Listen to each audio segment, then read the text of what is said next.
स्वामींची मानस पूजा म्हणजे नक्की कोणती? आता मानस पूजा ही इतर पूजेमध्ये किंवा इतर साधनेमध्ये उपासनेमध्ये नक्कीच आपल्याला फलदायी ठरते.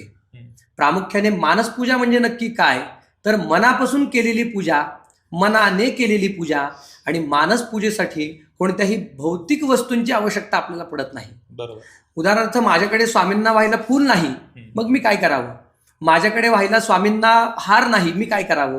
प्रामुख्याने पंचतत्वांना आपण सोबत घेऊन सुद्धा स्वामींची पूजा करू शकतो, जे पंचमहातत्व आहेत. मुळात मानस पूजा करताना आपल्याला सर्व गोष्टी अर्पण करणं, मग सर्व गोष्टी म्हणजे ज्या भौतिक गोष्टी आपल्याला समोर जरी नाही मिळाल्या तरी मनाचं समर्पण करणं. बरोबर. मुळात परमेश्वराला आपल्याकडून अपेक्षा नाहीये.